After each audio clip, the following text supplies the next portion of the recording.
Senhor Jesus Cristo, para sempre seja louvado. em primeiro lugar, eu queria acolher a todos, sejam todos muito bem-vindos. Quem veio pela primeira vez aqui na Igreja do Carmo, levante a mão. Olha aí, vamos acolher com a salva de palmas. Também acolher os irmãos que estão no canal, que também vieram pela primeira vez, outros que já estão conosco nas nossas tardes da misericórdia. É uma alegria hoje, nesse dia 5, iniciar o Cerco de Jericó de 2023. Eu não sei vocês, mas quando eu acordei hoje de manhã, eu já acordei desejando começar o Cerco de Jericó, Porque, como vocês sabem, eu sou empolgado, Então, gente empolgada quer começar logo as coisas. Eu tinha um amigo que dizia assim: se você fosse Jesus, você já tinha voltado, Mas é coisa de doido, Não se preocupe, Mas esse meu amigo, deixa ele para lá, Então, mas é uma alegria estarmos aqui no Cerco de Jericó, nesse domingo, abrindo esses 7 dias e 7 noites.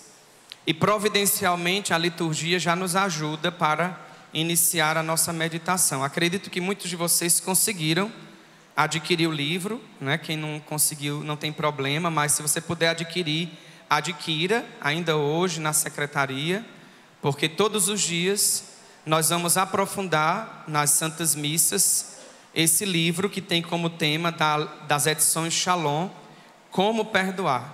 É um livro riquíssimo, eu já terminei de ler porque eu precisava preparar o Cerco de Jericó, e é uma profundidade que nos garante aí retiros, orações, aprofundamento desse tema, para que realmente a gente possa dar perdão, liberar o perdão, e que as muralhas da falta de perdão, de fato, caiam por terra, e o nosso coração cresça numa liberdade interior tão intensa e tão profunda, que sejamos homens e mulheres capazes de perdoar. Nós vamos começar a meditação. Quem tem o livro, e todos os dias é para trazer o livro, tá certo? Quem tem o livro, e também os irmãos de casa que adquiriram o livro, pessoas que estão pelo canal, o tema de hoje é comunhão de amor, é o primeiro capítulo, mas nós vamos na introdução, para que a gente entenda.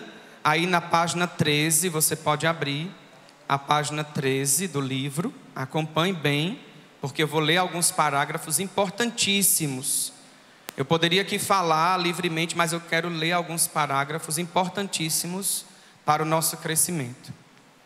Em primeiro lugar, na introdução, ela começa, a escritora, que é Ana Paula, uma irmã missionária da comunidade de vida Shalom.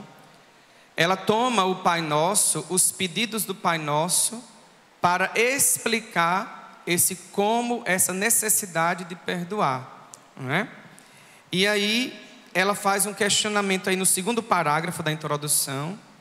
O primeiro questionamento que ela faz: do que é que nós precisamos? O que é que eu e você precisamos? E lá embaixo no parágrafo, você vai tomar aí, eu vou ler com você. Quando começa, por isso Jesus, quem tem o livro acompanha, eu vou lendo para vocês entenderem. Por isso, Jesus nos ensina a rezar colocando-nos diante de Deus, suplicando-lhes os 7 pedidos que atraem para nós o olhar do Pai das Misericórdias. Dentre esses pedidos, os 7 pedidos do Pai Nosso, pedidos essenciais à vida, está a reconciliação. Dentro do Pai Nosso nós pedimos, que realmente sejam perdoadas as nossas ofensas, assim como nós conhecemos o Pai Nosso, E ela diz assim, lá embaixo no parágrafo: a reconciliação é, portanto, uma necessidade humana tão latente quanto o pão cotidiano, material e espiritual.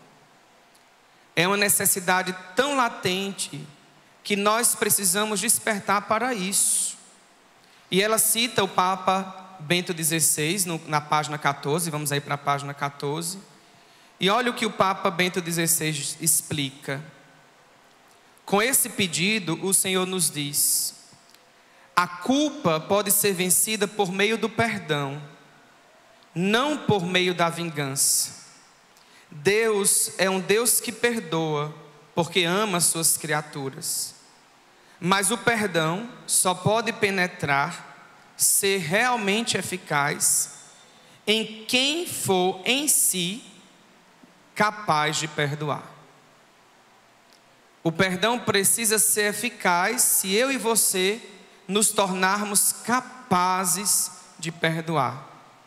É uma necessidade a reconciliação, porque, como eu dizia na divulgação do Cerco de Jericó, uma das causas, e se tem psicólogo aqui, pode também lembrar disso, que uma das causas que causam muitas doenças psicossomáticas, uma das causas que travam as pessoas, o crescimento até mesmo profissional, financeiro, humano, familiar, é justamente essa capacidade que o outro não tem de perdoar e que precisa desenvolver.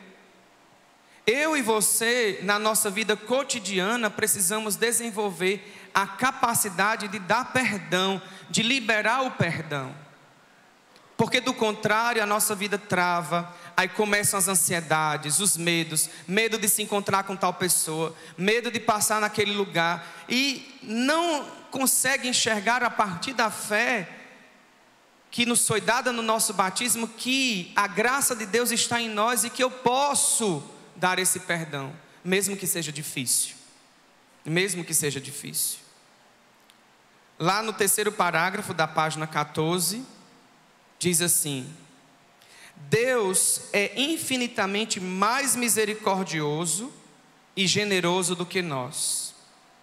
Todavia, temos a responsabilidade de imitá-lo, segundo sua iniciativa no perdão. Partindo dessa súplica, ou seja, da oração do Pai Nosso, pela capacidade de perdoar, que nos foi ensinada pelo próprio Cristo, e encarnada com perfeição na sua paixão, podemos fazer uma reflexão a respeito de como perdoar os nossos devedores. E aí ela cita aquela parábola do devedor implacável. Agora vejam, quando ela diz que precisamos seguir o exemplo de Jesus Cristo, é esse exemplo que nós devemos seguir.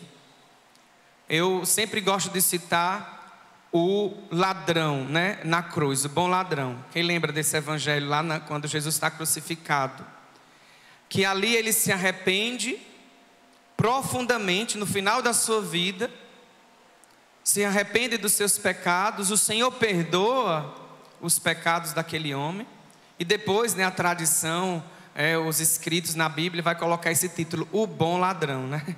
A pessoa era tão ruim que se tornou o bom, né? Já pensou? Olha aí para o seu irmão assim, você é tão ruim que você pode se tornar boa. Diga assim, olha para o irmão que está do lado, você é tão ruim que pode se tornar uma pessoa boa, né? Estou brincando com vocês, o povo de casa, viu? Mas se o ladrão se tornou bom e entrou no paraíso, não é? Então, nosso Senhor Jesus Cristo perdoa os nossos pecados. A gente pode lembrar aquele paralítico que foi levado numa maca por 4 homens. Jesus começou perdoando o pecado dele, mas o pessoal ficou resmungando. Fariseu gosta de resmungar, né? E aí ficou resmungando, e Jesus diz: é mais fácil o quê? Dizer teus pecados estão perdoados, ou levanta-te e anda, não é? Então nosso Senhor de fato é um grande exemplo, não é? E perdoou quem o crucificou, não é? Os seus algozes e tantas outras pessoas que foram de fato misericordiadas e perdoadas pelo Senhor. Vamos para a página 16. Na página 16, no segundo parágrafo aí, justamente, eu vou começar quando tem uma frase assim: viver uma vida reconciliada não é fácil. Encontraram no livro? Tem o parágrafo: justamente porque nos esquecemos com facilidade. Aí lá embaixo, terceira frase: viver uma vida reconciliada não é fácil. Sim ou não? Sim, não é fácil. É fácil perdoar? É fácil magoar quem te ofendeu? Está naquela dúvida, né? Naquela dúvida, né? Mas, meus queridos irmãos, é um desafio. Não é fácil, mas é um desafio a ser enfrentado. Nós precisamos enfrentar, e até mesmo, por exemplo, no matrimônio, nós sabemos que, às vezes, nos impasses da vida matrimonial, alguém tem que ceder, sim ou não? Sim, alguém tem que ceder, alguém tem que ser humilde, alguém tem que dizer assim: calma, eu fiz errado, então vamos recomeçar. Pensar, né? Tem que pensar a partir da lógica da fé. Vamos continuar lendo. Viver uma vida reconciliada não é fácil, pois constantemente somos tentados pelas concupiscências a nunca dar o braço a torcer. Quase como se vivêssemos sob o instinto da autopreservação, tão exasperado que nos induz a nunca ceder, jamais nos deixar ser humilhados e, sob nenhuma hipótese, perder seja o que for, para quem for. Não desejamos deixar a condição de credores e por isso tantas vezes insistimos em reter o perdão das dívidas. O efeito de tal conduta é exatamente o oposto ao desejado. Cada vez que o homem se recusa a perdoar, preste bem atenção, cada vez que o homem se recusa a perdoar, vai impondo sobre si os jugos da discórdia, do desamor, a falta de unidade, e assim não pode mais levar uma vida pacificada. Quando nós retemos o perdão, pesa sobre a minha vida e sobre a sua vida algo que nos cansa, algo que dificulta a nossa caminhada. Ela cita aqui, por exemplo, quando nós recusamos dar o perdão, sobre nós vêm os jugos da discórdia, do desamor, a falta de unidade e tantas outras coisas, e nos impede de viver uma vida pacificada. Na verdade, uma vida cheia de liberdade, porque se eu não consigo perdoar, eu estou preso. Eu sou escravo de uma situação. Sim ou não? Sim, eu sou escravo de uma situação. Eu não posso ser escravo daquela situação. Ah, padre, mas eu não perdoo, pois chegou a hora. Fiz agora igual a Vevé, né? É uma irmã da comunidade. Ah, padre, eu não perdoo, mas chegou a hora de perdoar. Porque a falta do perdão trava. Quando você não perdoa, você vive cansada, você vive angustiada, você vive presa. É claro que existe perdão que precisa dar falando para a pessoa. Existe perdão que você não precisa dar falando. E existe perdão que precisa primeiro trabalhar dentro para poder dar. Porque se não trabalha dentro do coração, não vai conseguir nada. Porque é de dentro para fora, não é nunca de fora para dentro. A obra de Deus na nossa vida é de dentro para fora. E lá na página 17, veja aí essa frase: o perdão é graça. Deus certamente está disposto a nos concedê-lo. Lá embaixo, outra frase, ela diz, no mesmo parágrafo: perdoar é também escolher perder algo para ganhar o próximo. Perdoar é escolher perder algo para ganhar aquele irmão que você perdeu através de uma discórdia ou de falatórios. Ser humilde a tal ponto de perdoar e pedir perdão e ganhar o irmão novamente. E ela termina a introdução e vamos acompanhar a leitura. Em Cristo, o Pai igualmente nos chama a redescobrirmos a alegria do perdão e a graça da reconciliação, que é este perder para ganhar o céu, o próximo e a própria dignidade de filhos do Pai das misericórdias. Ela cita o Evangelho de São Mateus e diz: eu, porém, vos digo, amai os vossos inimigos e orai pelos que vos perseguem. Desse modo vos tornareis filhos do vosso Pai que está nos céus. No cristianismo, nós amamos os nossos inimigos, nós rezamos pelos nossos inimigos. A nossa fé nos convida a orar pelos inimigos. E, portanto, nós precisamos crescer nisso. Fala para o seu irmão que está do lado, esse momento, esse resumo da introdução. Conversa aí, o que é que tocou na sua vida? Fala aí alguma palavra que tocou para você nessa introdução, né, que nós acabamos. Pode conversar, não tem problema não, eu deixo. Converse aí. Os irmãos que estão em casa, no chat, podem escrever uma frase no chat, né? Deixa eu ver aqui os irmãos que estão em casa. Pode escrever uma frase aí no chat de um resumo dessa introdução.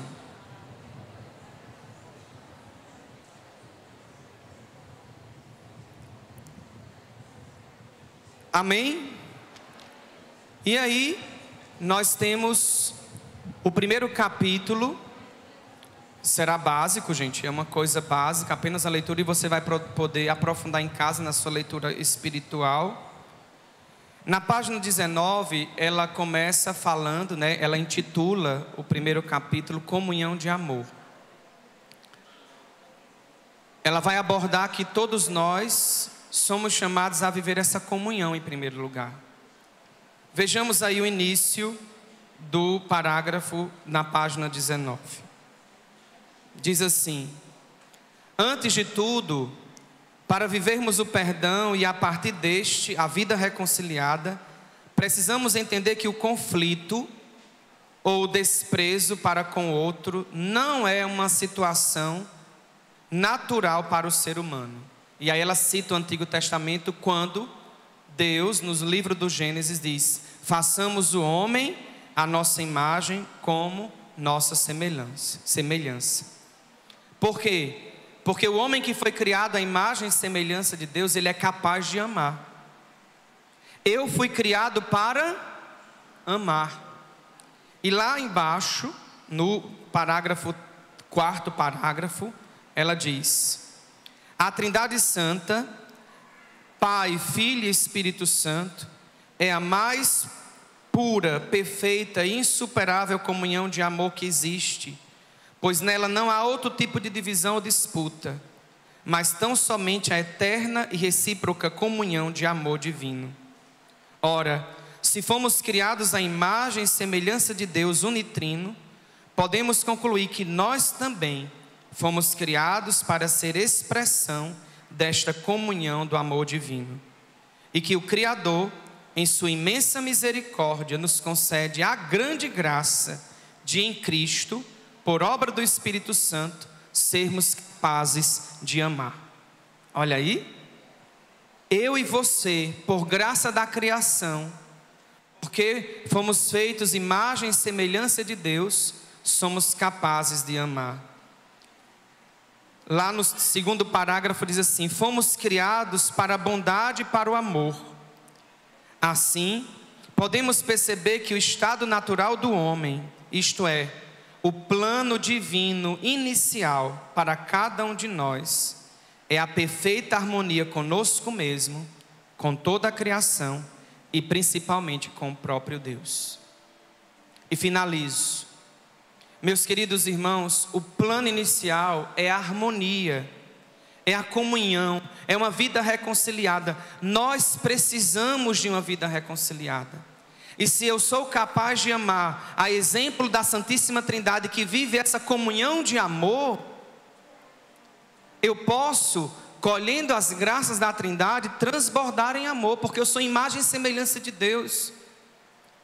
E se eu sou capaz de amar, eu sou capaz de perdoar, eu sou capaz de aceitar o outro como ele é.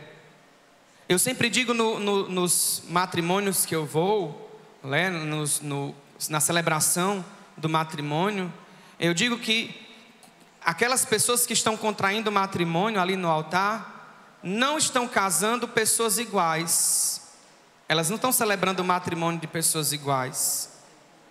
Elas estão celebrando o matrimônio de pessoas diferentes, que têm cabeças diferentes, um homem e uma mulher que pensam diferentes, mas que na comunhão e no amor são capazes de amar e de viver uma vida, e de superar como?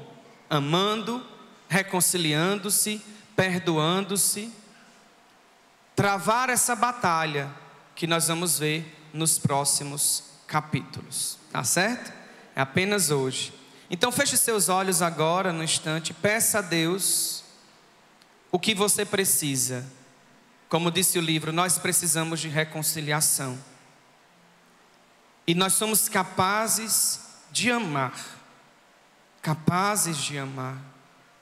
E o Senhor nos concede essa graça. A caridade de Cristo em nós constitui a fonte de todos os nossos méritos diante da graça. A graça, unindo-nos a Cristo com o amor ativo, assegura a qualidade sobrenatural de nossos atos e, por conseguinte, seu mérito desses nossos atos diante de Deus, como também diante dos homens. Que sejamos homens e mulheres capazes de comunhão de amor, capazes de amar, de perdoar e de vivermos uma vida reconciliada. Amém. Então amanhã nós vamos ter